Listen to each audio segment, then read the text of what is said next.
Hello friends, this is Fox Nival Studios. Today we are here with new chapter What if Naruto was the gamer of the desert. So before starting story, please subscribe our channel. Now let's start the chapter. In hindsight, the answer was simple. I was here because I wanted to be. I could see it, clear as day. After all, what kind of psychotic idiot would choose a life like this one? Me, of course. I died that day. I died from a head wound, or bleeding out, or shock, or the half-dozen things that went wrong with my decision to introduce some excitement into my relationship by tandem diving. Here's a little bit of advice for you, my descendant reading this. Never go on dangerous trips with women you've cheated on.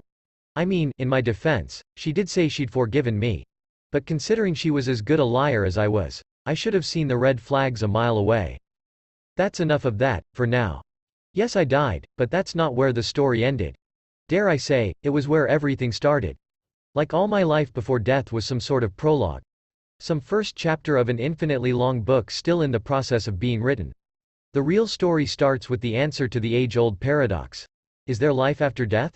For me? Yes. For you? I have no fucking idea. Fuck you. When I died, I met someone, or something at the end of the universe, at least that's what it called it. It had worn my face as easily as I had and told me it had an opportunity to offer me. Rebirth, it had called it. Not even like the Hindus, but real rebirth with memories and shit in an anime world it had already chosen. I'd been tempted to say no out of hand. But once it had mentioned that I'd be ending up in the world of Naruto with the power to make my life not but a game, I'd been jumping at the idea. When it gave me the power to choose my body, it had become even more attractive. That's how I ended up here. I chose to be born in this body, universally hated by all, not even regarded as human by my father and siblings. Even now, knowing what I did, I'd take it all again. The options had not been numerous. The titular character had way too much attention on him from the beginning for me to think that a romp in his body wouldn't land me in a cell of some sort. Besides, he was integral to the plot. The same plot I intended to take full advantage of at some point. Fucking around in the body of Naruto Uzumaki guaranteed that everything I knew would happen in the anime would never even happen. In a similar vein, the members of the Konoha 9 were similarly crossed out. Not like I'd ever even considered any of them not named Uchiha Sasuke in the first place. Uchiha Itachi was a no-go, and considering I wasn't going to be one of the two surviving members, there was no chance I'd accept reincarnation into a clan with the Grim Reaper knocking on their door. Neji Hyuga and Rock Lee, the other characters from a similar enough generation, were ruled out quickly as well. One had a glorified slave brand on his forehead, and the other couldn't use chakra or do much ninja bullshit. Hell no. In the end, my choice had to logically be my favorite character. Was there some bias? Of course. A fuckton. Gaara had as many reasons not to go for him as any other of the characters, but he was my favorite, so fuck that. My game, my rules. I was reborn in Gaara at the moment of childbirth, and before I even heard the words of Shukaku, the one-tailed raccoon, a notification came in that Gamer's mind had silenced his voice and his influence. It had been a risk, but after I confirmed with the being at the end of the universe, I'd been sure as I could be that Gamer's mind would work in suppressing the tailed beast's psyche. If it hadn't, I'd have been fucked and stuck using my one elective course on psychology to try treating a millennia's worth of insanity. Not a fun outcome at all. My stats had come in then, and I'd been blown away. Gaara's body was legitimately perfect. Shukaku had been sealed in him while he was in the womb. This body had grown and developed to fit the chakra of the tailed beast. If there was ever a body perfectly made to host a tailed beast, this would be it. I was born with level 50 sand control, and since I guessed that skills maxed out at level 100, I was already halfway there. The scary part was that even with only level 50 control, the sand did whatever I wanted it to. I'd tried grinding it throughout infanthood, but I'd literally gained only a single level from all that practice. My chakra?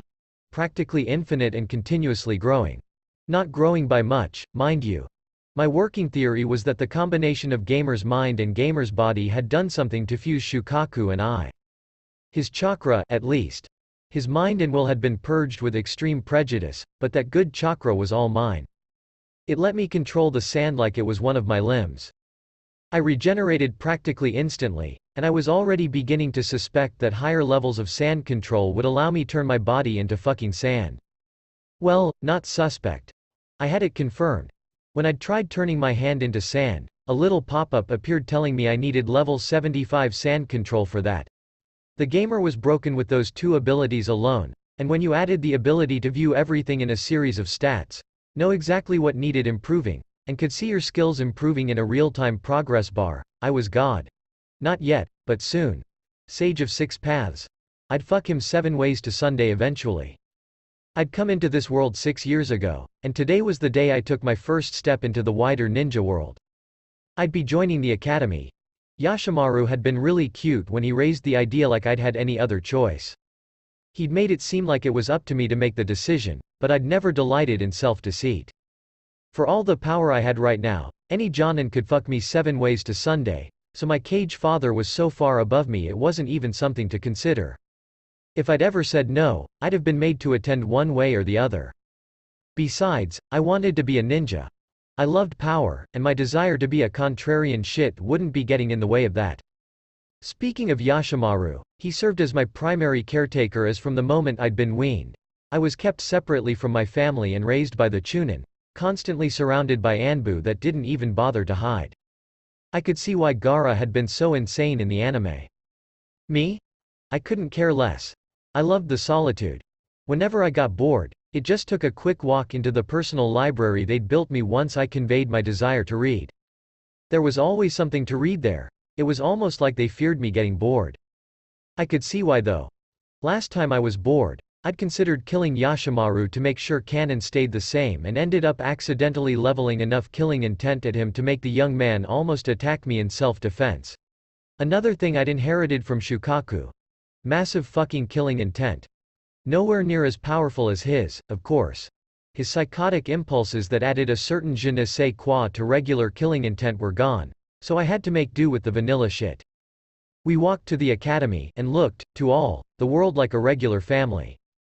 Just an older brother walking his sibling to school. Except, all the world knew exactly what I was and would never draw such a conclusion. It was my first time outside the compound I'd grown up in, and the looks I received were properly amusing. I wondered how they recognized me so easily, but it was a fleeting thought, and quickly abandoned in favor of examining the quest I'd received this morning. The first quest I'd gotten in 6 years. I'd just woken up and saw it floating right in the center of my vision. Quest. Graduate the academy in 1 year. Rewards. 10 stat points. 20,000 XP. Not being in the academy. Penalty. 5 years of the Suna Academy. I'd considered rejecting the quest immediately. Graduating in 1 year was a massive middle finger to canon. I mean, at least I thought it was. It was unknown when Gaara actually graduated the academy, and wasn't particularly relevant to anything, but the fact was that there was no way I'd be remaining a genin for 5 years if I graduated in 1. I'd be fucking with canon, and bad things happen to ninja who meddle with canon, Harry. But on the other hand, could I spend 5 years around a bunch of children? Maybe. That's why I decided to hold off on accepting or rejecting the quest till after my first day. Welcome everyone. This is your first day at the Sanagakure Shinobi Academy, and for this year, we'll be covering reading and writing, along with basic arithmetic and physical exercise, the teacher said as she handed out the syllabus booklets. Syllabi more like, since they'd not bothered to separate the outlines for each individual year. Looking through everything, I quickly clicked accept. I was not going to spend 2 weeks of my life on addition. It would not happen. Of course, after accepting the quest, I realized that I had no idea how to apply for quick graduation. Well, that's a massive oversight. In my defense, nothing. I had no defense. The lack of forethought was disgusting but not unexpected. This is exactly the kind of decision-making that had me making a sex tape with someone who very much wasn't my girlfriend and leaving it on my unlocked phone. Luckily, my problems were solved when the teacher, or sensei, I guess, asked those who wanted to test out of the first year to wait behind. I sat still, along with 3 other children, and tried my best to ignore the looks they kept shooting me. None of them, not even the Chunin teacher, were able to hide the fear they felt of me. She actually tripped as she walked over to the end of the class to hand me my question paper. I guess now that they were stuck alone with me without the safety of numbers, their fear was skyrocketing. It was almost sad. I looked through the questions and scoffed. It was all too easy. Much too easy. I mean, that was to be expected, considering I'd made it all the way to uni in my first life. I finished in less than 5 minutes. Any other child would have been met with a patronizing look and an offer to explain the questions if they'd gone to submit so early. For me, it was a look of fear and silence. That suited me just fine though. I walked out to Yashimaru and asked the Chunin, who looked like he'd been waiting there throughout the school day, a simple question. Can you teach me? Like taijutsu and all that stuff. School is boring. Of course, Gaara. Of course, he replied, ceding to my wishes instantly, and I received a notification that I'd completed the quest. What the actual fuck? The Kazekage will see you now, the secretary said, as Yashimaru and I approached the desk. He'd woken me up today to tell me I had a meeting with the Kazekage for the afternoon. I guess, they'd probably explain why that quest had shown up as completed. I mean, it probably meant that I'd graduated from the academy already, but that was a bit ridiculous considering I hadn't done any practical tests or anything of the sort. You don't just graduate from the ninja academy like that. At least, that's what the books had said. Gaara. The Kazekage, my father, said in simple greeting as I walked in. I was no stranger to the man. He came visiting every year, and when I'd first shown off my control over the sand, he'd come into the house the next day and asked me to show him all that I could do, which had been a lot. After that, he'd left, and not mentioned it again or even come to see me. Considering that had been 7 months ago, this was a bit too early for a visit. And calling me to his office was a bit too unusual. Kazekage-sama. I acknowledged without dropping to my knees as Yashimaru did beside me. The disrespect might have pissed off someone else, but the man across from me just cracked a smile. A thin one, but still a smile. I knew it. He liked me. He had to. You've done well, Gaara. Do you know why you're here? He asked, complimenting me and then asking a question in the same breath. I resisted the frown that threatened to break out across my face. Just like everyone else, he treated me like a wild animal. Instead of saying what was on my mind, I just tilted my head to the left, watching him. The test you took yesterday, you passed it. Perhaps with the best marks the academy has ever recorded. He said, leaning back from the upright position he'd maintained since I walked in. I was careful to relax my posture in mimicry of his own. I had to show myself to be easily managed. They kept me around because of that. They gave me freedom because I showed them I was predictable and open to manipulation. His beige robes caught in the wind as he moved and I watched as they moved in a distracting pattern. They were baggy, very baggy on him like most clothes in Suna tended to be. The heat was too bad for anything else, and just like every other building in this desert, this tower was designed to maximize shade, as well as manage access to the wind. During the day, the wind cooled us down. At night, when the desert chose to stir, it could flay the skin from your bones. I left my thoughts behind as I noted everyone in the office staring at me. I just tilted my head further. Yashimaru, the one who understood me best, repeated what had just been said. The Kazekage said you've graduated the academy completely, Gaara, he said, and I turned to my father, eyes wide. Yes. You passed all the academic requirements to graduate, and I have personally judged your ninja skills to be good enough to be recognized as a genin of the village hidden in the sand. He paused, waiting for some sort of reply, and I nodded to show that I was listening. He just picked up a headband on the table and tossed it at me. My sand moved of its own accord and caught the band in its grip before moving it towards me. I felt a cold sweat break out across my neck after that. Note to self. No letting the sand do its thing around trigger happy Anbu. It felt to me like I'd just narrowly escaped sudden death. That is your headband. Wear it with pride, he said grandiosely before pointing to the left, and a man appeared in a blur of sand. This will be your Junin instructor, Baki. He is an A-ranked ninja of Suna and will be in charge of helping you achieve your full potential as soon as weapon. I just nodded at father's rant before giving my sensei an appraising look. He didn't look very different from the guy in the anime. Same curtain covering half his face along with the incredibly tan skin and everything. Seeing him here actually made me relax a bit. It's possible that Gaara did actually graduate in a year in canon. Now, just to figure out when I'm actually supposed to be offing Yashimaru to keep things nice and steady.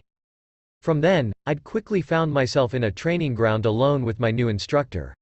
Yashimaru had hovered like a hen until the Junin had told him in no uncertain terms that he was to leave. Gaara of the desert. Do you know what you are? The man asked me the question and I just stared at him like he was an idiot. At least I stared at him until I felt something slam into my midsection. What the fuck? I couldn't see straight. My sand was everywhere. When I came to, in what might have been a minute or 10 hours, still clutching my stomach in pain, I found myself in a dome of sand. Of course. Impenetrable defense, my left butt cheek. If you're done with your tantrum, get out of there. We'll have words, the psychotic ninja's voice sounded out from outside the dome. I dispersed the dome, allowing the sand to fall to the ground and turning to the idiot with a snarl building on my face. What the fuck was that? I said, my voice coming out in barely more than a whisper. Good. You can talk. They told me you don't like to. That was your first lesson. When I ask a question, you answer, he said with a smug smile on his face. Sand took over my vision, a tendril of it heading straight for him and the rest of it moving to the left, where I felt he was most likely to dodge. Once again, my midsection exploded in pain. Fuck. This time, I was barely able to keep the sand in control. Good. You can learn. I asked you a question, but I'll give you the answer. You, Gara of the desert, are nobody. Nothing but a weapon for Suna to wield against her enemies and discard when its usefulness expires. That is the answer to the question. I am here to turn you from a useless weapon into a useful one. I am not your friend. I am not your brother. I am not your teacher. I am your blacksmith. And I'm going to turn you into something useful or you'll die trying. I just stared at the psycho. What the fuck is this? Canon didn't mention anything about Baki being insane. Now, we move to the first lesson, taijutsu. You have no ability with the art, and without it, you have little utility as a weapon. Follow my movements exactly. If you fail, I will know and I will punish you, he threatened with some cruel mockery of a smile on his face. Okay, I amend that. It wasn't a threat, it had been a promise. He showed me the basic katas for the Suna basic taijutsu, a series of punches and kicks and grapples. Whenever I fucked up, my midsection exploded in pain. I'd checked my HUD after the third punch and was shocked to find out that the punches weren't actually doing much damage to me, and what little damage they did was healed in seconds. I just had shit pain tolerance. Like zero. None of it. How do I know? After the fifth punch, I got a new skill. Pain resistance, at a beautiful level 1. And after a day of training with Baki the Psycho, as he'd forever be known in my head, it had gotten up to level 5. Good, you can learn. Practice those katas for the rest of the day. Tomorrow, we will spar, and when you disappoint me, you will know pain. He just said and disappeared in what I guessed to be a shunshin. Fuck. I slumped and just lay in the sand for a few minutes, watching my stamina bar refill. Speaking of, I'd received a few notifications. Let's see the stats. I'd gained 2 levels yesterday, so things were looking comfortable. Status, I said to myself in a whisper. Name, Gara of the Desert. Age, 6 level, 3 title. Genin of Sanagakure, 10% increased growth when trained by Suna Ninja. Jinchuriki of the Ichibi, plus 50 sand control, plus 20 ninjutsu, 50% increased growth when training in the desert. Chakra capacity, 20,000 regeneration, 100 CP per minute. Stamina, 102 120ths, regeneration, 1 SP per minute, strength, 15. Dexterity, 12 endurance, 59 durability, 19 intelligence, 42. Stat points, 20 perk points, 1 skills, taijutsu, 11. Ninjutsu, 25 genjutsu, 2 sand control, 50 pain tolerance, 5. Chakra affinities, wind, 25 earth, 25. Most of my skills were simple bonuses from being the Jinchuriki to the One Tails. Without that, I had shamefully little to boast about. Before today, at least. With a sensei at hand, even as much a bastard as Baki was, I could see myself beginning to improve already. Taijutsu had gone from level 1 to level 11 in only a single day, and if my hunch that skills maxed out at level 100 proved itself to be true, I'd just gone 10% of the way in a single afternoon. Enough thinking though, my stamina bar showed it well. I wasn't really tired. I just felt like I should have been, and that was enough to make me want to rest. Contrary to what the name might make you think, Gamer's Mind didn't actually give me the mind of a gamer. It only gave me a mind immune to foreign influence. Lovely for fighting against pesky Uchiha and their genjutsu fuckery. I only had the other 500,000 hacks abilities Kishimoto gave them to worry about. Thinking of the fucking Uchiha made me think about Akatsuki, and that was enough to motivate me to get off my ass and continue the kata. I doubted the organization of 10s ranked ninja would be willing to just peacefully fuck off once I told them the Ichibi, or most of it, at least, was gone. Gamer's mind was thorough. All that remained of the once omnipotent tailed beast was the barest echo of an echo locked within my seal. I'd checked. My best theory was that once I arrived here, Shukaku had tried to completely overwhelm and break my mind with all its power, and Gamer's mind just turned it to nothing. There was no real way to verify one way or the other, so all I had were assumptions and guesses. Without Baki here, it was even easier to go through the katas. I didn't make a single mistake the first time I tried it, and all the other times were just to burn them into muscle memory. Some part of me was beginning to suspect that the bastard Junin wasn't only punishing me when I made mistakes. At the end of the day, I was forced to return home by the darkness of the night.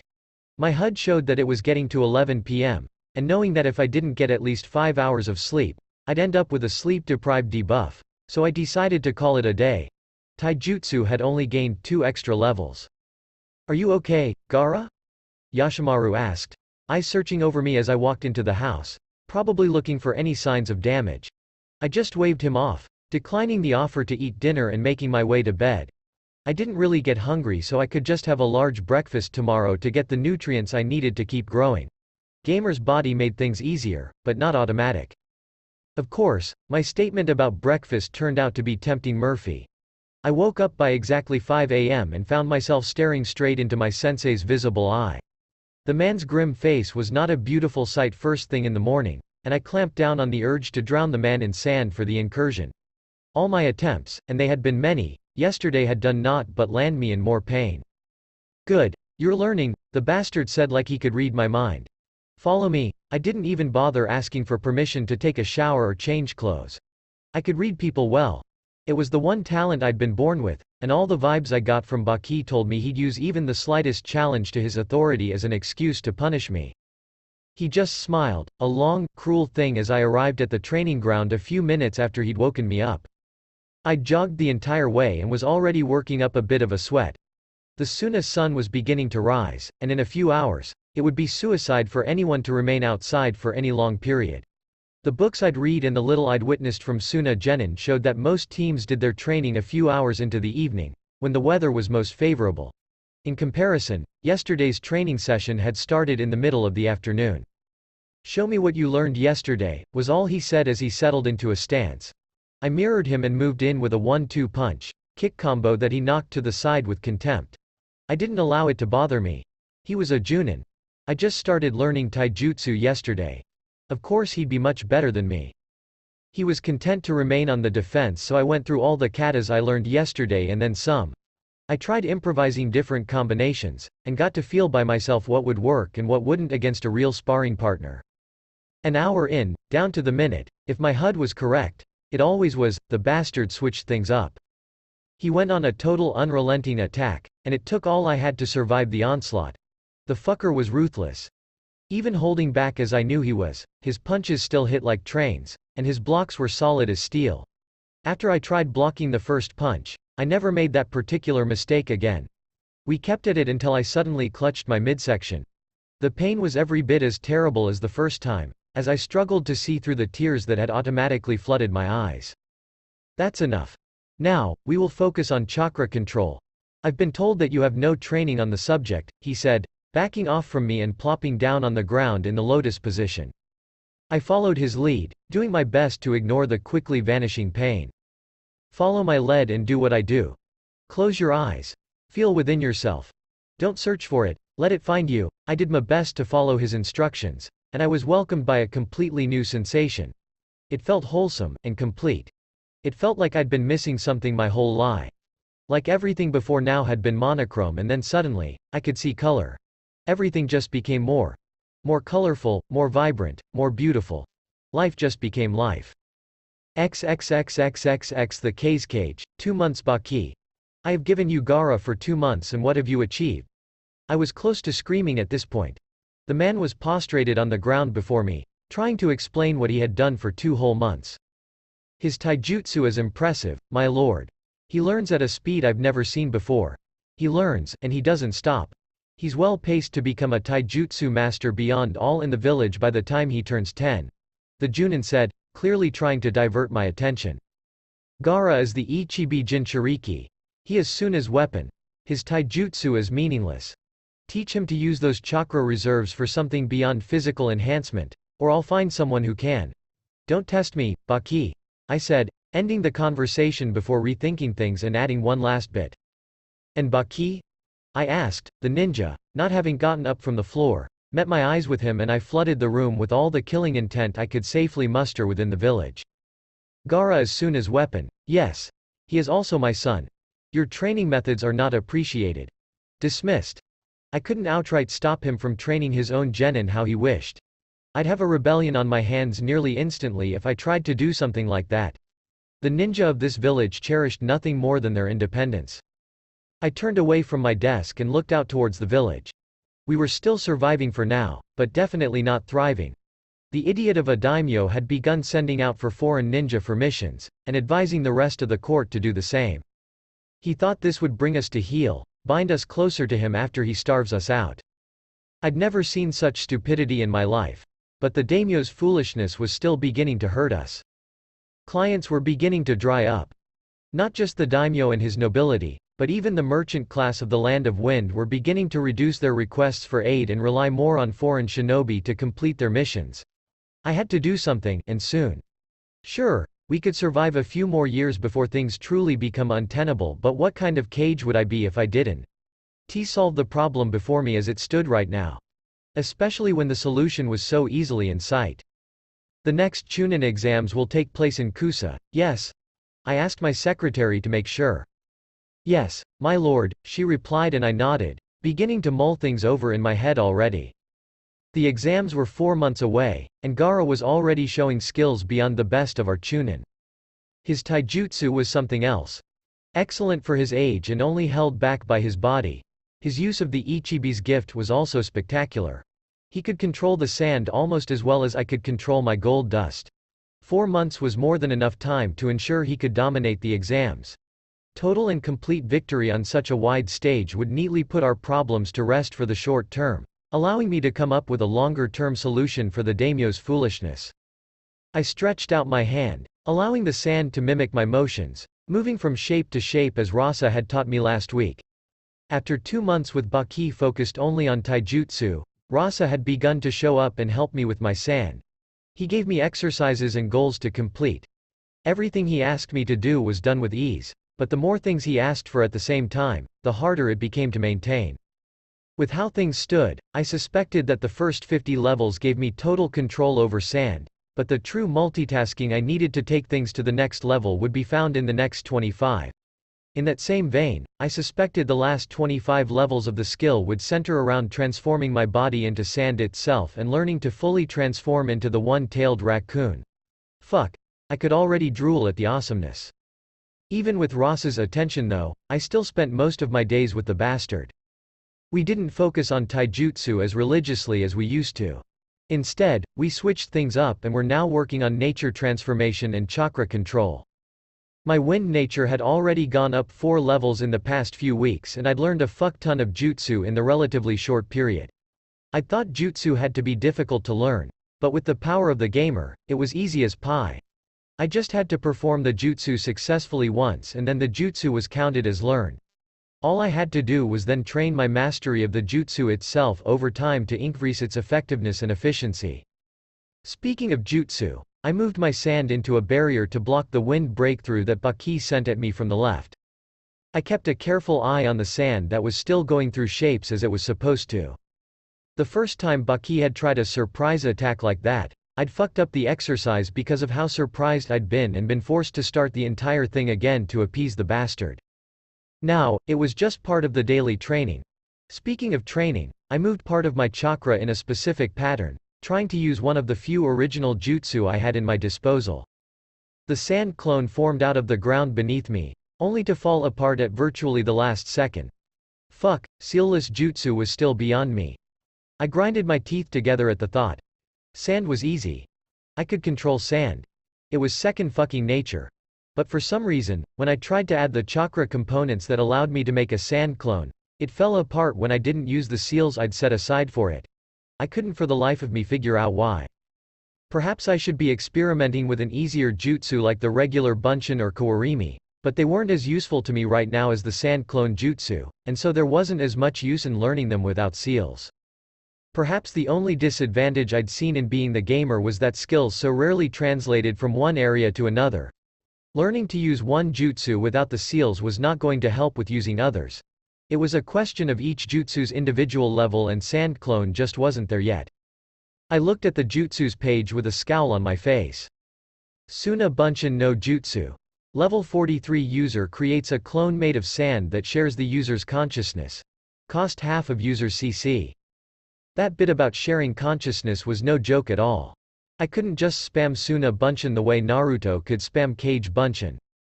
Every clone was me, and I was every clone. Quite literally. It was like directing two bodies with the same brain. I don't know how to accurately describe it without sounding a bit barmy. The cost was also something else. Every clone I created cost a half of my total available chakra capacity. Even when I created one and then created another. I couldn't even try gaming the system by creating more than one at a time. It just didn't work. Even with all those downsides, I still felt like the jutsu I created was better than the one I was trying to reverse engineer. Baki swept right at me from the right, and I dodged away from him, picking up a kunai I'd begun to store on my person when he started whipping out the bladed weapons in our fights. Funny enough, kunai use in hand-to-hand combat still fell under taijutsu, so I hadn't gained a kenjutsu or even bukajutsu skill when I'd picked it up. His first attempt to kick my head off my head was denied as I dodged backwards again, taking a deep breath as I forced my hands to form seals around the kunai clutched in my left. Tiger right pointing arrow, ox right pointing arrow, dog right pointing arrow, rabbit right pointing arrow, snake. I mentally recited to myself as my fingers contorted themselves into the strange movements I'd been forced to get used to over the last few months. Wind release. Great breakthrough, I thought to myself in the space between taking a deep breath and preparing to exhale. This jutsu shared similarities with the great fireball jutsu those Uchiha fuckers were so fond of. It was a C-ranked jutsu at base, but with the right amount of chakra and skill, there was literally no limit to where one could take the move.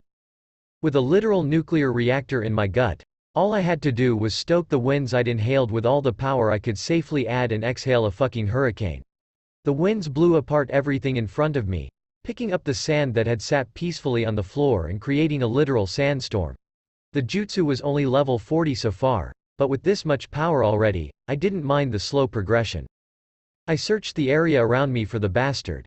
A quick check with my senses told me he hadn't gone underground. Not like anyone would be stupid enough to try anything like that against me, in the middle of the fucking desert. Not even being a fucking Junin boogeyman would save the bastard if he immersed himself so deeply in my domain. I dodged to the left, relying on instincts I'd built from practice sessions, and found myself dodging right into a massive left hook. The punch sent me spiraling, seeing stars. Fuck. Level 17 pain resistance, and every hit still hit like a tank and hurt like a motherfucker. At this point, I was beginning to suspect that he was accounting for my growing pain resistance and modulating his strength to make sure every hit hurt as much as possible. It was just the kind of assholery I'd come to expect from the bastard. The wave of sand I'd instinctively sent at him had done nothing but slow his advance by a few seconds, and our taijutsu dance began anew. The better I got at the physical combat that marked taijutsu, the more enjoyable these were. I leaned out of the way of a punch, jumping and using my smaller size to my advantage to stay ahead of his lumbering hits. My kunai remained clutched in my hand as I took swipes and stabs at him whenever he slowed his attack for more than a second and gave me room to attempt countering. It was annoying how easily he fended me off, but still fun. I could no longer feel myself getting better as easily as I once did, but it was still there. I felt something when I changed how I punched or blocked or dodged in minute ways. Being the gamer was actually a fucking headache. The question of whether growing in levels would give me skill or whether growing in skill was the only way to level up was like a chicken or egg question. It was nearly impossible for me to pinpoint whether I learned things on the go and that helped me level up particular skills, or just leveled up skills, and suddenly gained the knowledge required to use them better. It was all irrelevant though, as I got hit by another moving train and dove straight into the ground. The amount of time I was allowed to spend in the ground was limited to 30 seconds. The bastard's face when I'd submerged myself and refused to come out had been the most hilarious thing ever. I gathered the sand around me and lashed out at him. He dodged away from the grasping tendrils, and I had the sand shoot me out straight at him. Fuck.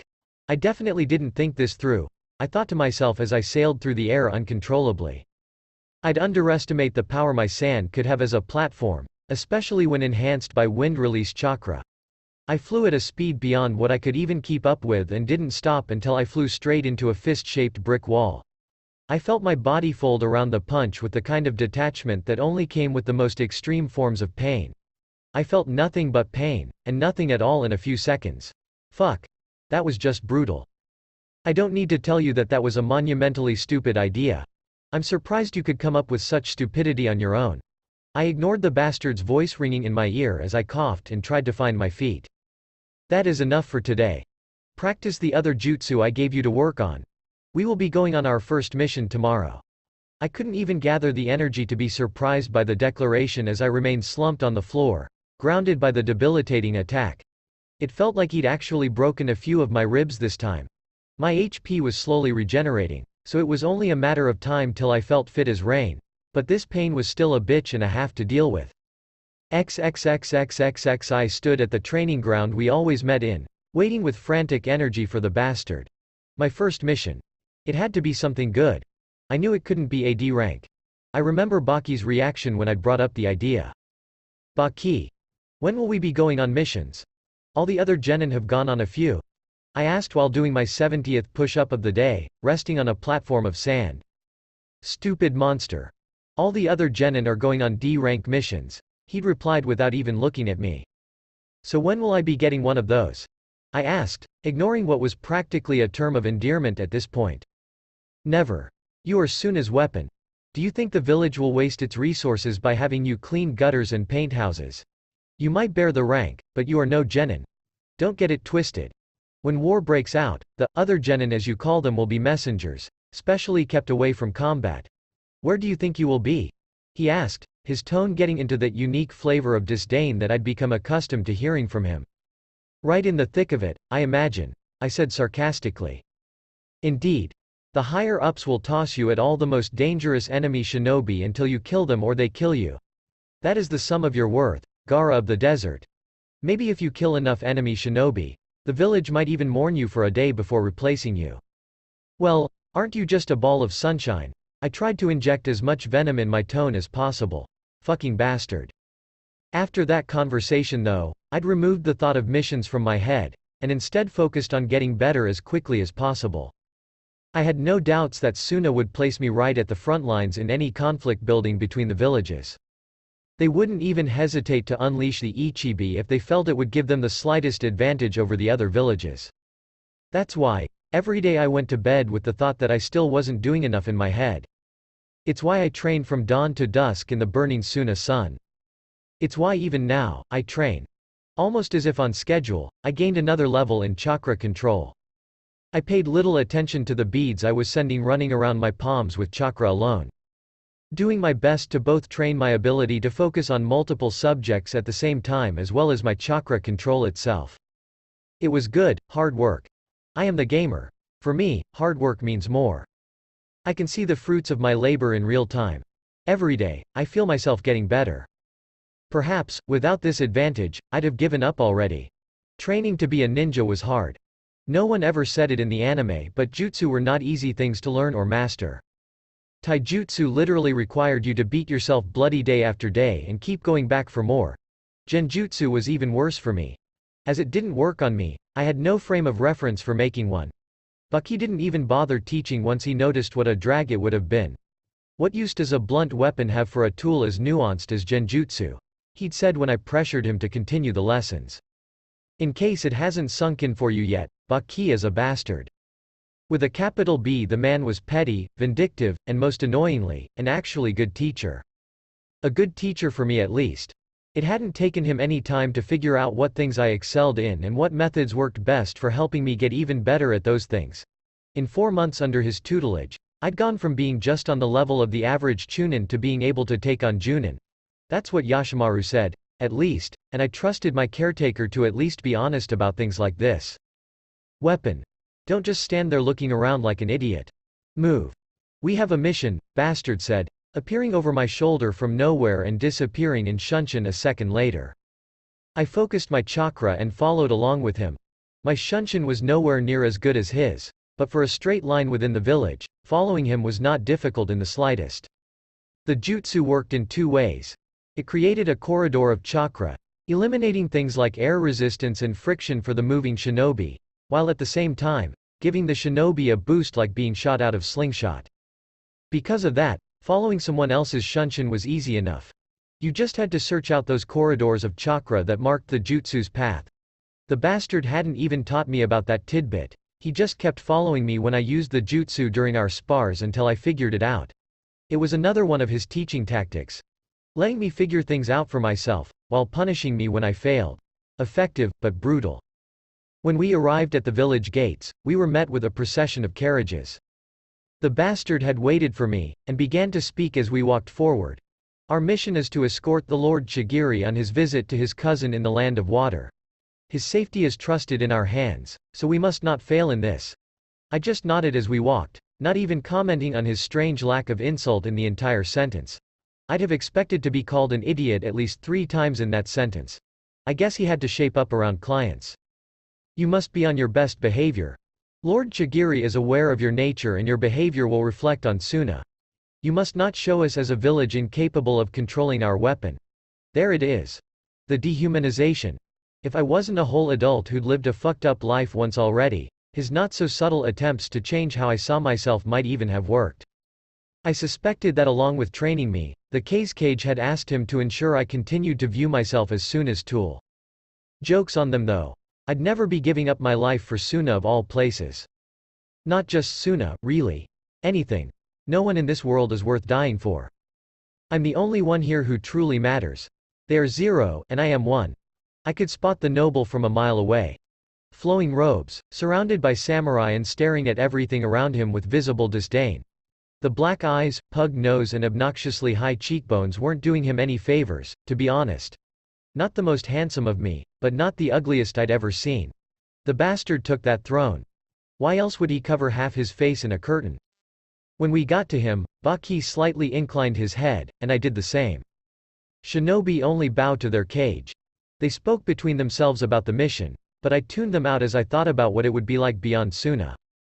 Beyond the land of wind itself. Mizu no Kuni was a while away, and we'd have to cross through both Kawa no Kuni and Hai no Kuni before taking a boat to get to the island country. Looking at the carriages around me, and trying to calculate the distances described on the maps I'd memorized, my best guess was that it would take us at least a whole month to even get there. Getting back was another matter. We'd be away from Suna for quite a while. This doesn't make any sense. Last I checked, I was supposed to be some sort of last resort weapon for Suna. Why would they be sending me away on such a long mission? Something else has to be going on here. You have gained 1 level in meditation, the system flashed at me as I leaned out of the lotus position before standing up and beginning to stretch. We'd been on the road for 6 days now, and this was one of easily 100 such stops we'd made in that period. For some reason, Lord Chigiri was intent on stopping the procession at every minor opportunity, to either have lunch, laze about or even just enjoy the night breeze. Traveling in the desert was inconvenient, and the noble didn't seem to realize that the longer he made us spend here, the longer he'd be spending in the desert that he seemed to loathe with all his being. The entire thing was just a mess, and taught me that bodyguard missions had to be the absolute worst. And the worst part was that since we were supposed to be protecting a client, I couldn't even train to my heart's content. That didn't stop me from practicing taijutsu with my clone or even meditation. But anything too flashy or likely to exhaust me had been banned by the bastard. Even in this, he was determined to make my life here. I'd understand the rules if he put them in place when we got to Kawa no Kuni, or even Hai no Kuni, but this was still Kase no Kuni. We were still in friendly territory, and he seemed to be keen on making me waste the opportunity. My young genin friend, Lord Chigiri, called from his carriage as he was being bustled in. Would you care for a game of shogi? I just nodded at him, making my way into the carriage to join him. Fucking Baki. Fucking Kazekage. Do not get it twisted, our missions here are different. I am to safeguard this carriage, a mission you are thoroughly unsuited for. You, however, will be entertaining Lord Chigiri. He has a known preference for humans your age. Maybe he'll even mistake you for one, the bastard sneered down at me. If I were a Cid, I might have even missed the subtext of what he was saying. He was sending me to a known fucking pedophile. Is this a honeypot mission? I asked, trepidation building in my body. I wasn't yet ready to abandon Suna's protection. Do not be stupid. Of course it isn't. Any such advantages are to be subtly discouraged. All you need to do is make sure he enjoys himself on the journey and is more likely to seek Suna's services in future. That was a load off my back, but I still couldn't claim complete comfort with this idea. It was almost like Suna just had to find me the mission most likely to turn me into Nuke Nin. While I had no love for the shinobi village, I also wasn't quite ready to strike out on my own. Akatsuki and all the other deadly fuckers out there would be gunning for me the moment word got out. I couldn't see Danzo of all people allowing a Jinchuriki remain rogue without going after them. I also doubted Pain would hesitate to take me out even if he wasn't yet ready to go after the others. Since that day, of course, I'd been doing my best to advance in my skills so when the day eventually came, I'd be ready to leave. I needed to become an S rank in the next 5 years. It was just what needed to happen. Because Suna was a fucking stupid village. They managed to engineer the assassination of one of their own strongest shinobi. They had a history of making bad decisions, and I would never allow myself become one of those. Left, right, wave it aside, step in, haymaker to solar plexus. I mentally recited to myself as I engaged my clone in a bout of furious taijutsu. After our client displayed an interest in watching me train, Baki had been more willing to lift some of the restrictions placed on me when the mission started. So now, I was allowed to work on some more interesting things like taijutsu and even minor ninjutsu. Of course, I couldn't do anything too likely to exhaust me or cause damage to the carts or even scare the civilians and their camels. Yes, you heard that right. Camels. The very first time I ever see them, and I'm not exaggerating when I say those things are fucking glorious. Just aggressive trolls in every respect. In 9 days of traveling, they'd already managed to cause 7 injuries to their minders. I'd fallen in love with them when one bit off a minder's ear in the middle of an attempt to calm it down. Turning my mind away from all that, I returned to the battle at hand. My clone couldn't truly think for itself since we were connected, but training with it was still good when it came to taijutsu. The goal wasn't to surprise myself with shocking moves or tactics, but to experience what it was like to fight myself, and study my own attacks and defense from an outside perspective. I'd already fixed a few holes in my defense in the last few hours of training.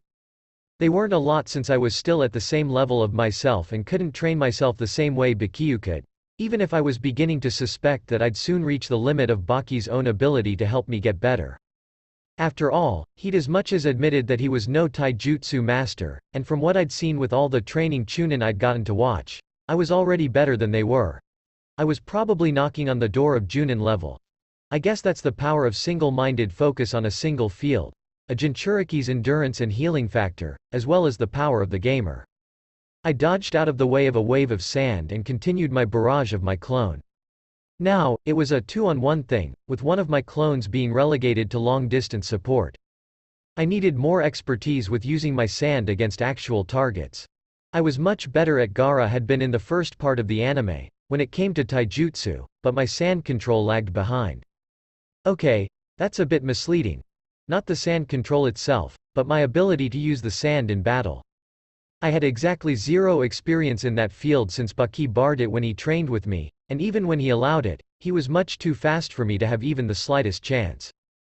Speaking of speed, I did my best to barrel roll in the air to weave through the shuriken made of sand sent at me before landing and dodging out of the way of a kick sent right at my head. Fuck this, I thought to myself as I slid out of the way of the follow-up kick and began weaving seals. I ended with the bird seal and puckered my lips, wind release. Wind bullets, I said to myself as bullets made entirely of wind shot out of my mouth like a machine gun and went right for both clones. This jutsu would never make sense to me. There were no guns in this world, so where did the word, bullet, come from? One would think that if one wanted to make a jutsu for penetrating at a distance, they would have focused on making kunai or even arrows, which were the preferred weapons of this world. How did bullets even come into the picture in the first place? The thought left me as quickly as it had come, as my attack was blocked by a wall of sand. I took in a deep breath and weaved even more seals. My great breakthrough scattered the wall of sand into the wind, creating a sandstorm that surrounded the 3 of us. At this point, I was beginning to suspect that Baki would not be pleased at the end of this. He hadn't banned ninjutsu as a whole, but I had a feeling that the Great Breakthrough was one of those jutsus he'd intended me to avoid using. Well, serves the bastard right for not being more specific with his words. What did likely to cause damage to the carriage or delay our travels even mean in the first place? Nothing useful, that's what. I covered the ground between us, using the sand in the air to feel out my clones' locations as I made my way to them. The taijutsu clone swept in with an axe kick from above. I just made a shield of sand block his attack. He pushed off, using the sand as a platform and moved backwards until he was caught in another platform of sand. He pushed off that one, heading straight at me like a bullet fired from a gun. I used the sand beneath my feet to drag me backwards, away from the attack, and fired a gust of wind from my mouth to disperse a tendril of sand seeking to wrap itself around me. I smiled at the fact that I'd managed to do it seamlessly, gaining a level in wind nature for my trouble. I moved in for the ninjutsu clone, dodging around some more shuriken made of sand and trying to get in for close combat. Of course, the taijutsu clone just had to interfere at that moment. XXXXXXXX finally out of the land of wind. When I observed the borders between the two countries, I almost cried. We lived in a land of endless sand, wind and hardship, while just across the border laid water. The land of rivers was named aptly. Even just a kilometer away from the land of wind, and I could see bountiful grasslands only broken up by streams and rivers that stretched as far as the eye could see. My eyes, at least. I didn't have the best eyesight out there. I wanted nothing more than to just jump into one of the streams and enjoy the abundant water supply. But a stern look from the bastard stopped those thoughts in their tracks. We kept moving for a few hours before we finally stooped. The land or rivers was quite a bit smaller than the land of wind. It would only take us a week to make our way through the entire country at our present speed. The weather here was also so much more palatable. Not like the heat of the desert had been too debilitating for me with my durability, regeneration, endurance, as well as the benefit of being used to it from living there all my life. Here though, everything was so blissfully cool, and the nights were shockingly warm. Even the very air was different. It was moist in a way the air in Kase no Kuni could never have been. I would have felt right at paradise in this place if not for one key thing: the sand. Don't get me wrong, Kawa no Kuni had more than its fair share of sand, but that still was nowhere near as abundant as it had been in the deserts I'd grown to call home. Without the ability to feel through the sand around me, I felt a bit blinded. That wasn't even the full extent of the situation. If it had been, there wouldn't have been much to truly complain about. The sand here wasn't just less abundant, it was also different. The moisture in the air enriched the sand itself. Sand here wasn't as loose and coarse as the one I was used to. It was more packed, more smooth. I could control it just fine, but it seemed to perform every function a bit worse than desert sand.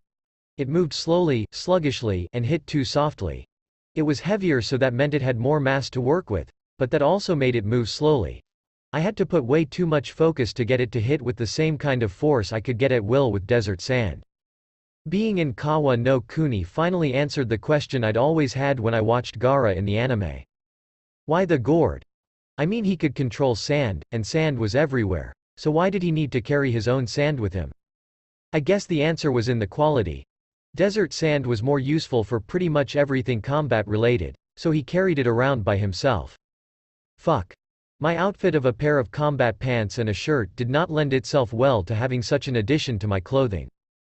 Besides, where would I even get a gourd at this time? I guess I could make one for myself, but did I even want one? The utility was undeniable, but it seemed more likely to make things inconvenient for me. A gourd would make taijutsu much harder by getting rid of all my flexibility and much of my speed. Was it even worth the trade-off?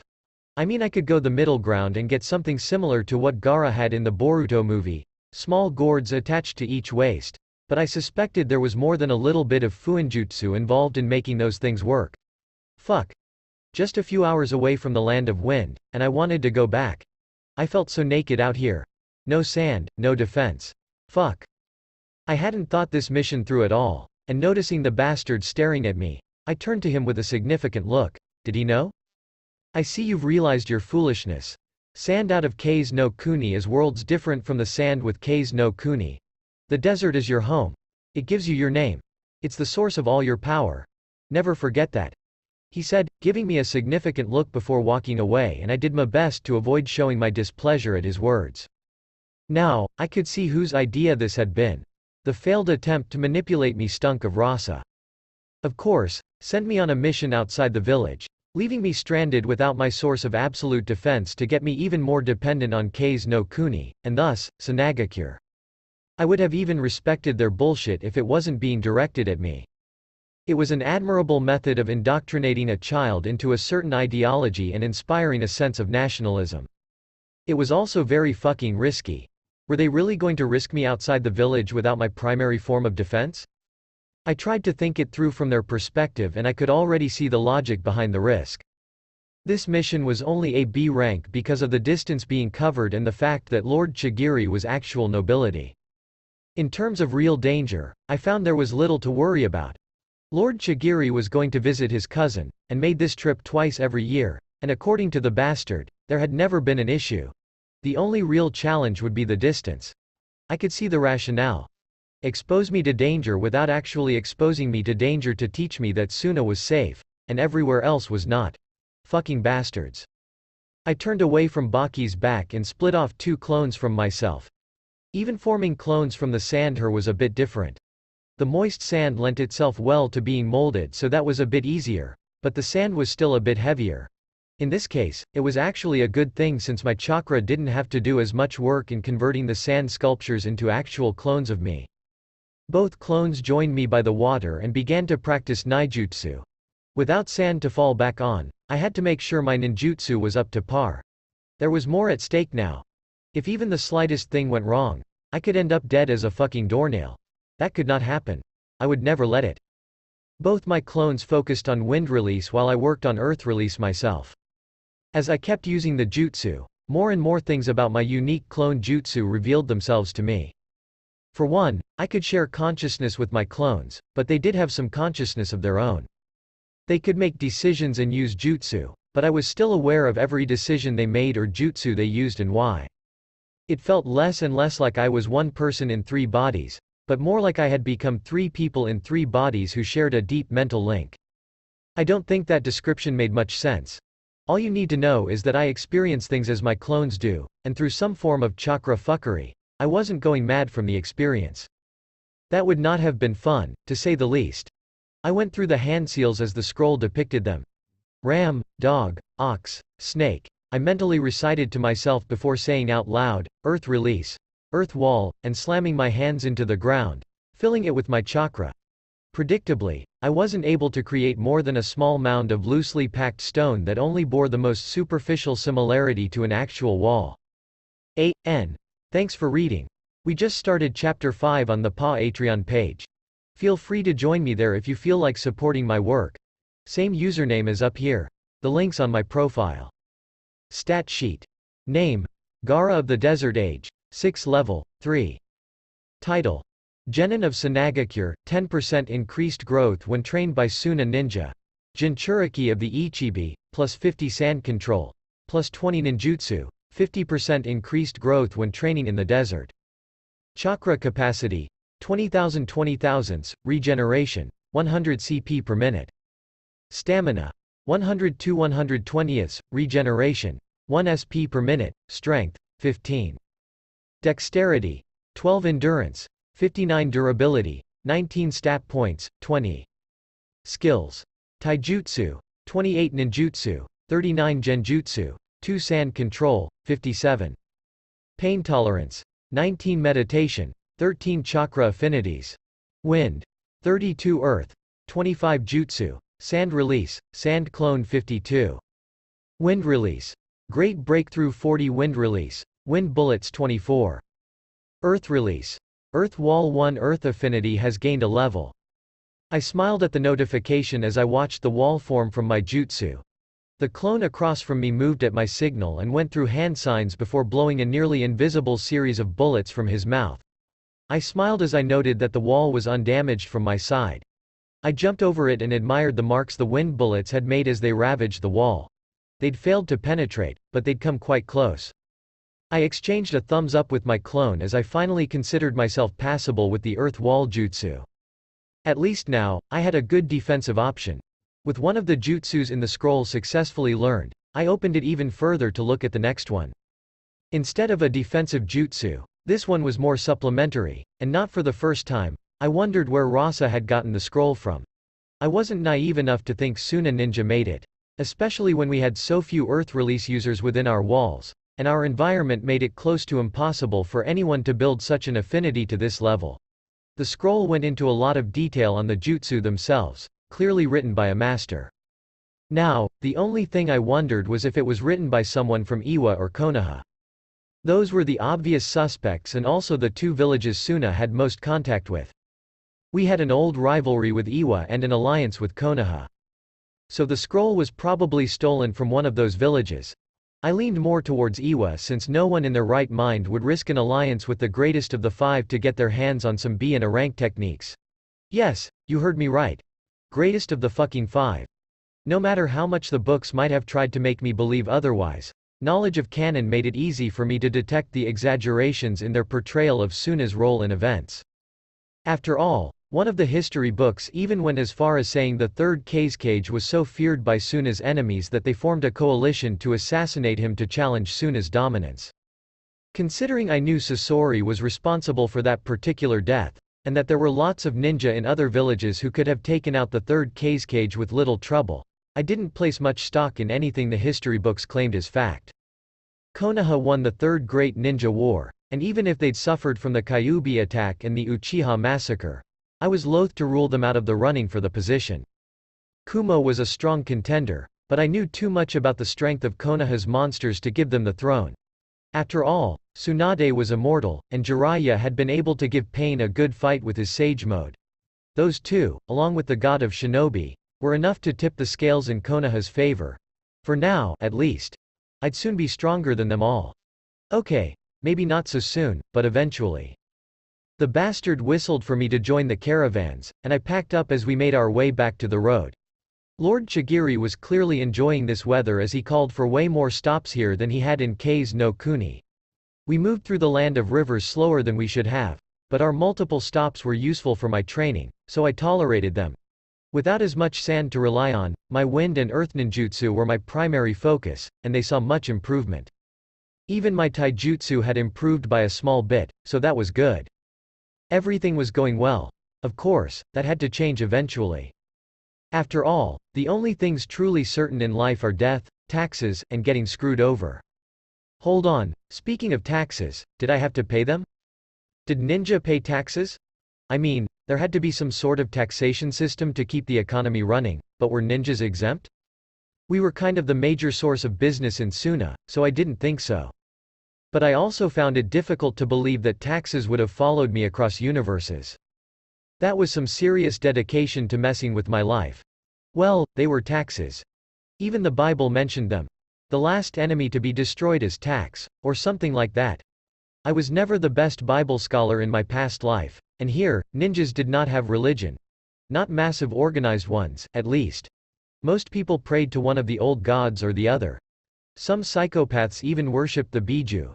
Yashimaru had been very clear when he warned me to stay away from them. Where was I? Oh, getting screwed over. Well, according to Baki, Lord Chigiri had made this journey 15 times with no trouble. Of course, the 16th time had to be the charm. It started quietly. I was awake, practicing my chakra control in the dead of the night, and that might have been the only reason I survived the first attack. Senses trained from months fighting against a Junin much stronger than me allowed me to move out of the way of the initial surprise attack. I rolled backwards, moving out of my lotus position into a crouch, and ran through hand signs reflexively. I was forced to duck again as a sword moved through the space my head had just occupied, and I finally got a glimpse of my attacker. Black combat clothes with a plain mask were all I noted before I was kicked and sent flying through the air. I felt blood build in my chest as I noted the quest notification that appeared in my vision. Quest. Survive the route Anbu. I couldn't finish reading because I had to get running again. Freaking route. What kind of pure chaos was this? I couldn't even get a look around me as the Anbu guy occupied the entirety of my vision, not letting me weave seals or even take my eyes off him for a second. It was taking all I had to remain alive, and even then, I'd already secured a cut across my arm and a cracked rib. He moved in for another slash, and this time, I blocked with the kunai I hid in my boot. He came in again for another one, and I took a deep breath before infusing the kunai with all the wind chakra I could channel into it. It was rudimentary and terrible, but the blade lit up to my senses, and when we next crossed blades, I cut through the Anbu's blade like it wasn't even there and forced him to retreat to avoid losing his head. With a second's respite, I formed the tiger seal with both hands and forced my chakra into the moist sand around me. I felt my chakra cut in half as I rose out of the ground in my second body. Fuck. Would this ever not be trippy? My clone shook his head at me, silently saying no as he moved after the Anbu member. I moved my eyes around the clearing, silently tracking the happenings. The night was still deathly silent for a few more seconds until one of the samurai sounded the alarm. I could see the rest of them begin to wake up and note the deaths around them. The rude Anbu had been ruthless. All the sentries were dead, and even some of the samurai guards had been killed in their sleep. The rest of them, awake as they were still being hunted in the chaos of the attack. Baki was nowhere to be found. I ducked down, planted my hands on the ground, and lashed out with a kick as my clone had instructed me to do, and the Anbu behind me blocked with his vambrace. I took some pleasure at the creaking I heard. No other 6-year-old could generate that kind of clone. Came in from the side. Wind chakra enhanced kunai slicing through the air as he made for the Anbu's head. The bastard dodged. Wouldn't be much of an Anbu if he couldn't. He also dodged the extra edge created by wind chakra. So I silently cursed in my mind as I ran through hand signs, ending in the tiger seal and whispering under my breath, "Earth release. Earth flow river," and slamming my hands into the ground to channel my chakra into the medium. The ground, where both the Anbu member and my clone jeweled in furious taijutsu, was suddenly turned into mud and began to flow downhill, carrying the two of them with it. I smiled and executed the last bit of the combination my clone had whispered into my head, stretching out my hand and accepting control of my clone's body and thoroughly binding the root agent in sand. When I clenched my fist and performed Gaara's signature jutsu, I did it with a form of melancholy. Gamer's mind thoroughly shut off any form of guilt or hesitation I'd have felt at making my first kill, but I could still feel the gravity of the event. It was now, perhaps for the first time, that I could truly accept that I was now a member of this cursed world. I was one of them now, destined, perhaps cursed, to fight and kill and struggle to live. Blade over heart, I whispered to myself as my eyes searched the clearing. There seemed to be only 15 samurai left alive in the clearing, and they were being thoroughly trounced by 3 of the root Anbu. I scowled and dove at one of the Anbu as he was about to cleave a samurai's head from his shoulder. The wind chakra in my kunai practically screamed in the air as I slashed right at the agent's throat. He leaned out of the way of the attack and even dodged the wind enhancement by some luck of the universe as he grabbed my wrist and kicked me back where I came from. Of course, I instantly collapsed into sand and reformed myself because I was nothing but a clone. The original appeared from a different direction, but his attempts to blend in with the night were obvious even to me. His surprise attack failed out of hand, and he joined me on the floor a few seconds later. Unlike me, however, the Anbu kept on him. He rolled out of the way of a stab to the head and managed to block the slash that would have decapitated him with a twist of his kunai. That was one difference I had noticed between this world and the one in the anime. Throughout my training, Baki had taught me to always go for the head. It was the only sure target, and it seemed like literally every other ninja in this world learned a similar lesson. It made sense, I guess. Half the turnarounds we see in the anime would never have been possible if the attackers had just gone straight for the head out of hand. It was just common sense. I scowled as the original slipped up in his form a bit due to the panic he felt when his opponent's blade was suddenly lightning enhanced. If he were thinking clearly, he would know that wind trumps lightning and squash the fear he was feeling. Sadly, he wasn't. I guess even with the gamer's mind, killing someone was always killing someone. I turned and dashed across the floor, joining the original as we pressured the root Anbu. As we danced with our unwilling partner, I thanked Kami that we had spent so much time focused on taijutsu. Literally any other discipline, and we would probably already be dead. With taijutsu though, we were good, yes, but that wasn't the entirety of our advantage. We could also rely on being smaller than every opponent the Anbu had faced in a long while. It was taking the bastard time to adapt, and that was a lapse I used to my advantage. If he wasn't fully ready to deal with me, then I had to dispatch him before he got fully ready. The original spun in the air as he lashed out with an axe kick for our opponent's head, and I wove through our opponent's feet as I reached to slash his hamstring apart. He jumped, while leaning back, to avoid both of our blows. In an impressive display of acrobatics and sheer chakra bullshit, he somehow managed to actually do that while landing on his feet. That still took time though, and we had the initiative as we finished going through our hand signs in unison. Wind release. Great breakthrough. I shouted as the original shouted his own jutsu, earth release, earth flow river. Our quasi-combination jutsu took effect at nearly the same time as the ground around our opponent turned to mud while I created a veritable swarm of wind around him. The wind buffeted his clothes, but he dove right into the sea of mud before the jutsu could do any damage. I felt my head turn to sand as a blade cleaved right through what had been my neck. The original got the warning from my own attack and was able to dodge the attack that would have turned us into a very dead Jinchuriki by the skin of his teeth. With the attack avoided, we were barely able to begin a reprisal before another of the Anbu joined the battle. Fuck. I guess things were beginning to take a turn for the worse. I could see the original's chest heaving as he did his level best to keep up in the life and death battle. I could already feel my chakra capacity approach dangerously low levels. Having to reform this body so many times was taxing, to say the least. Each reformation took nearly a fifth of the chakra I'd been granted at formation. Let's not even get into the crapload I was spending on physical enhancement to even let me keep up with this battle. The original was definitely going to feel the strain from enhancing his muscles so much in the morning. If we lived till then. I searched the clearing and found Baki where I'd last seen him. He was engaging 4 of the fuckers this time and still managing to maintain a protective encirclement around Lord Chigiri's tent. It was impressive but managed to get on my nerves. I knew I was nowhere near his level, but a reminder like this one might have been a bit excessive, especially when it was coming off the heels of certain revelations about my strength. One of the Anbu, the one on the left, spoke to the other in blistering quick sign language, and they both moved in seeming unison. Only my chakra-enhanced brain allowed me to pick up on the fact that the one on the right had moved first and the lefty just matched his pace. Fuck. They were even faster. I scowled at nothing as I swept my hand out, reaching into the sand around me with a practical truckload of chakra and forcing it to do my bidding. The sand blocked their approach for a few seconds, and I had a eureka moment right then and there. I jumped back, begging the original to take my place in the battle. XXX I moved in to take my clone's place as he retreated to parts unknown. Not truly, but you get my point either way.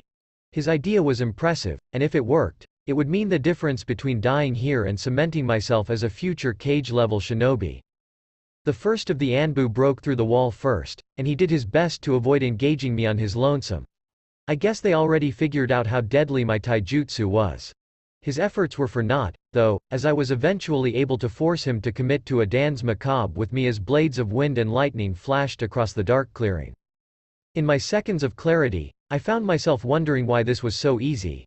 I mean, I knew I was strong, stronger than any 6-year-old had any right to be, but Anbu level?